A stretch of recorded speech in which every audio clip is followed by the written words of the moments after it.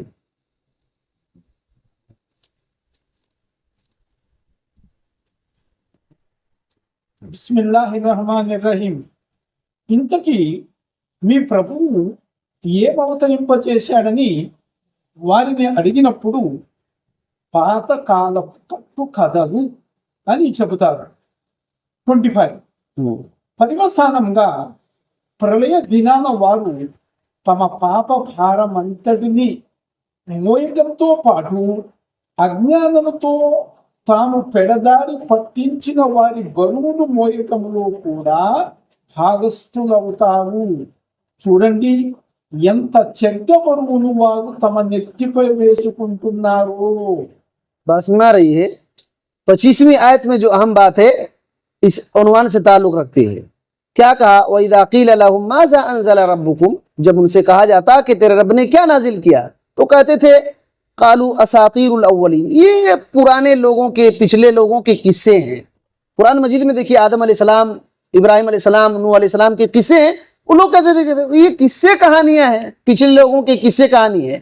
تو کہا کہ لَيَحْمِلُوا أَوْزَارَهُمْ كَامِلَةً يَوْمَ الْقِيَامَةِ وَمِنْ أَوْزَارِ الَّذِينَ يُضِلُّونَهُمْ، کہ یہ لوگ جو ہے اپنا بوجھ مکمل قیامت کے دن پورا بوجھ اٹھائیں گے، اور ان لوگوں کا بھی بوجھ اٹھائیں گے جن کو ان لوگوں نے گمراہ کیا، جن کو ان لوگوں نے گمراہ کیا. تو قرآن مجید کے بارے میں جب ایک دوسرے سے سوال کرتے تھے کیا ہے قرآن میں کیا ہے، تو دوسرے کو بہکا دیتے تھے، قصہ کہانی بھائی کیا اس کے پیچھے پڑ رہے ہو. تو وہ لوگ رک جاتے تھے نا. تو اللہ تعالیٰ نے کہا دیکھو ان لوگوں نے روکا نا صحیح چیز سے، تو اس کا بوجھ، اپنا بوجھ تو اٹھائیں گے، جن کو گمراہ کیا ان لوگوں کا بھی بوجھ اٹھائیں گے. کیسے گمراہ کیے؟ یضلونہم بغیر علم، بغیر علم کے گمراہ کر دیا، بغیر علم کے گمراہ کر دیا. الا ساء ما یزرون، کتنا برا بوجھ ہے جس کو یہ اٹھائیں گے، بہت برا بوجھ اٹھائیں گے. اور سنن ابی داؤد کے اندر ایک حدیث ہے، حدیث نمبر 4609 کے اندر، 4609 کے اندر حضرت ابو ہریرہ رضی اللہ تعالی عنہ سے روایت ہے کہ آپ صلی اللہ علیہ وسلم نے فرمایا من دعا الى ہدن کان له من الاجر مثل اجور من تبعه ولا ينقص ذلك من اجورهم شيئا ومن دعا الى ضلالة كان عليه من الاثم مثل آثام من تبعه لا ينقص ذالک من آثارہم شیئا، من آثامہم شیئا. کہتے ہیں اللہ کے نبی صلی اللہ علیہ وسلم نے فرمایا کہ جس نے کسی آدمی کو ہدایت کی طرف بلایا تو بلانے والے کو جتنا اجر ملے گا اتنا ہی اجر اس کے پیچھے چلنے والے کو بھی ملے گا، اتنا ہی اجر اس کے پیچھے چلنے والے کو بھی ملے گا، اور دونوں کے اجر میں کوئی کمی نہیں ہوگا۔ لیکن جس نے کسی ضلالت اور گمراہی کی طرف کسی کو بلایا تو بلانے والے کو جتنا گناہ ملے گا، چلنے والا جو گناہ کرے گا اتنا ہی گناہ اس کو بھی ملے گا، دونوں کا گناہ ملے گا اس کو، ایک تو بلانے کا گناہ اور جو اس کے پیچھے چلے ہیں ان لوگوں کا بھی گناہ اس کے اوپر آئے گا۔ یہ اللہ کے نبی صلی اللہ علیہ وسلم نے فرمایا، قرآن مجید کی آیت بھی ہے اور حدیث بھی ہے۔ اسی وجہ سے جب دین میں بدعات کی بات آتی ہے تو دوسرے کا جرم کی سزا اپنے اوپر لادنا پڑے گا قیامت کے دن، لیکن ایسے عبادات کے علاوہ جو انسان کا معاملہ ہے، خون کا معاملہ، عزت کا معاملہ، مال کا معاملہ، اس میں اگر کسی پر ظلم کیا ہے تو پھر اس کو نہیں پکڑا جائے گا، دوسرے کی غلطی کی سزا تیسرے کو آدمی کو نہیں دیا جائے گا۔ یہ ایک جاہلیت کا مسئلہ ہے۔ اور ایک تھوڑا سا مسئلہ اور ایک پڑھ لیتے ہیں، اس کے بعد ہم لوگ تعصب کا مسئلہ کہتے ہیں کہ ان تعصب الانسان لطائفته على الحق والباطل امر لا بد منه عندهم فذكر الله فيه ما ذكر۔ کہتے ہیں کہ انسان اپنی جماعت سے، اپنی گروہ سے تعصب کرتا ہے، یعنی سائیڈ لیتا ہے، چاہے باطل ہو یا حق ہو، حق اور باطل دونوں میں سائیڈ لے لینا، یہ تعصب جاہلیت میں تھا، یہ جاہلیت کا مسئلہ ہے۔ اپنی جماعت کے بارے میں یہ جانتے ہیں، کبھی کبھی انسان خاندان سے تعصب ہوتا ہے، کبھی انسان کے ملک سے تعصب ہوتا ہے، کبھی اپنے گاؤں سے تعصب ہوتا ہے کہ اب اس کا گاؤں میں جتنے بھی برائی ہو، میرا گاؤں اچھا بھائی تمہارا گاؤں خراب، اس کو کہتے ہیں طرفداری کرنا، سائیڈ لینا۔ میرا ملک اچھا ہے، چاہے وہاں شرک کا اڈا ہی کیوں نہ ہو، شرک کا اڈا ہی کیوں نہ ہو، اور میرا گھر بہت اچھا ہے، چاہے اس میں خرافات ہی کیوں نہ ہو۔ تو اس طریقے سے اپنی جماعت کے بارے میں بھی ہر جماعتوں نے اپنا طرفداری کیا، اپنا طرفداری کیا، لیکن کتاب اور سنت میں کوئی غلطی ہی نہیں ہے، کتاب اور سنت میں کوئی غلطی نہیں ہے، اسی لیے اس کی طرفداری ضروری ہے، اس کی طرفداری ضروری ہے، اس کو تعصب نہیں کہا جائے گا۔ کتاب اور سنت میں جو باتیں ہیں اسی کی طرفداری کرنا یہ تعصب نہیں ہے۔ لوگوں نے جو بنا لیا اپنا دین، دھرم، مسلک، مذہب، یہ وہ بنا لیا اپنا طریقہ، اس میں اگر کوئی اپنا تعصب کر رہا ہے تو کہا جائے گا کہ دیکھو، اگر غلطی پر تعصب کر رہا ہے تو کہا جائے گا یہ جاہلیت کا مسئلہ ہے، یہ جاہلیت کا مسئلہ ہے۔ تو کہتے ہیں شیخ صالح الفوزان حفظہ اللہ کہ التعصب المذموم، کہ برا تعصب یہ ہے کہ باطل پر آدمی جمع رہے، باطل پر جمع رہے، حالانکہ اس کو علم ہے کہ یہ باطل ہے، حالانکہ اس کو علم ہے کہ یہ باطل ہے، پھر بھی اسی پر جمع رہتا ہے۔ کیوں؟ اس کی وجہ کیا ہے؟ تکبراً و عناداً، تکبر کرنے کی وجہ سے، و عناداً دشمنی کی وجہ سے، اور تیسری بات نصرت لشخص، کسی آدمی کی مدد کرنے کے لیے، آدمی کی مدد کرنے کے لیے، او لقبیلۃ علی الحق علی حق او باطل، یا تو اپنے قبیلے خاندان کی مدد کرنے کے لیے وہ کھڑا رہتا ہے، چاہے وہ حق پر ہو یا باطل طریقے پر۔ یاد رکھیے حق کا ساتھ دیا جائے گا، بولے تو اگر کوئی آدمی صحیح چل رہا ہے تو اس کو ساتھ دیں گے، غلطی پر ساتھ کبھی نہیں دیا جائے گا، چاہے باپ ہو یا بیٹا ہو، یا گاؤں کا آدمی ہو یا گھر کا آدمی ہو، چاہے، اور اگر صحیح راستے پر چل رہا ہے تو ہمارے گاؤں کا ہے یا نہیں ہے اسی کو ساتھ دینا پڑے گا۔ بہت سارے لوگ دیکھیے، اگر بیٹا غلطی کیا تو بیٹا کو بچانے کے لیے پوری دنیا ملا دیتے ہیں، اور تعصب بیٹے کے بارے میں کھڑے ہو جاتے ہیں، چاہے بیٹا کتنوں غلطی کرے، یا تو اگر کوئی باپ ہے، باپ غلطی کر رہا ہے تو بیٹا اپنے باپ کی غلطی پر یہ کرنے کے لیے، دوسرے سے لڑائی کرنے کے لیے پورا ساتھ خون معاف، اس طریقے سے معاملہ ہوتا ہے۔ یہ تعصب ہے، یہ تعصب ہے، اور یہ جاہلیت کا مسئلہ ہے، یہ جاہلیت کا مسئلہ ہے۔ تو یا تو کبھی کبھی تکبر سے تعصب آتا ہے، یا تو دشمنی سے تعصب آتا ہے، یا تو کسی کی مدد کرنے کی وجہ سے